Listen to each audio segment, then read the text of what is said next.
தமிழகத்தில் நிலையான ஆட்சி இல்லாததால் விரைவில் பொதுத் தேர்தல் வரும் என்று திருமதி பிரேமலதா விஜயகாந்த் தெரிவித்துள்ளார்.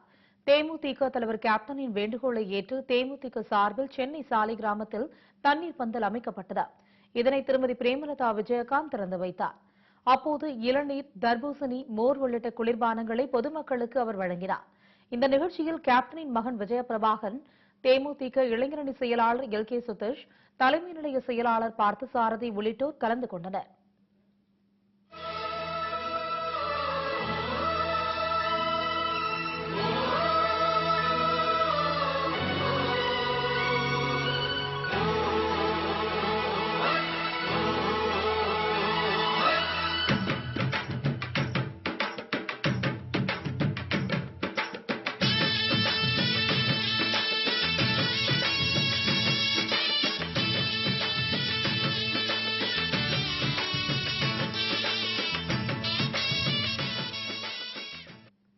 இதைத் தொடர்ந்து செய்தியாளர்களிடம் பேசிய திருமதி பிரேமலதா விஜயகாந்த், தமிழகத்தில் நிலையான ஆட்சி இல்லாததால் விரைவில் பொதுத் தேர்தல் வரும் என்று தெரிவித்தார்.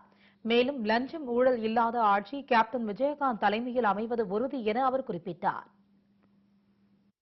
நிச்சயமாக ஆண்ட கட்சிகள் வர்றதுக்கு வாய்ப்பில்லை. புதிய ஆட்சி, புதிய முதல்வர், புதியவர்களுக்கு தான் இனி வாய்ப்பு. அது ஊழலை எதிர்த்து தைரியமாக மக்களுக்காக, நாட்டுக்காக செயல்படக்கூடிய ஒரு நல்ல தலைவர் நிச்சயம் வருவார். ஸோ ஃபியூச்சர் என்னன்றது யாருக்கும் தெரியாது. அது கடவுள் மட்டுமே முடிவு செய்ய வேண்டியது. Captain will decide at the right time.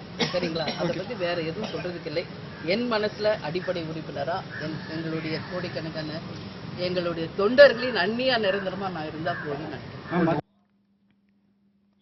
விவசாயிகள் மற்றும் மீனவ பிரச்சினைக்கு அதிமுக மற்றும் திமுகவை காரணம் என அவர் குற்றம் சாட்டினார். 50 ஆண்டு காலமாக மக்களால் தேர்ந்தெடுக்கப்பட்ட முதலமைச்சர்களே தமிழகத்திற்கு எதுவும் செய்யாத நிலையில் அதிமுக சட்டமன்ற உறுப்பினர்களால் தேர்வு செய்யப்பட்ட எடப்பாடி பழனிசாமியால் என்ன செய்திட முடியும் என கேள்வி எழுப்பினார். 50வது வருடம் அதிமுகவுடைய ஆட்சி இப்ப நடந்துகிறது.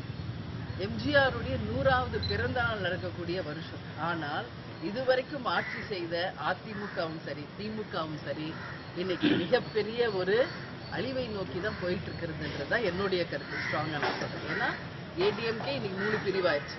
திமுக வெளியே தெரியல.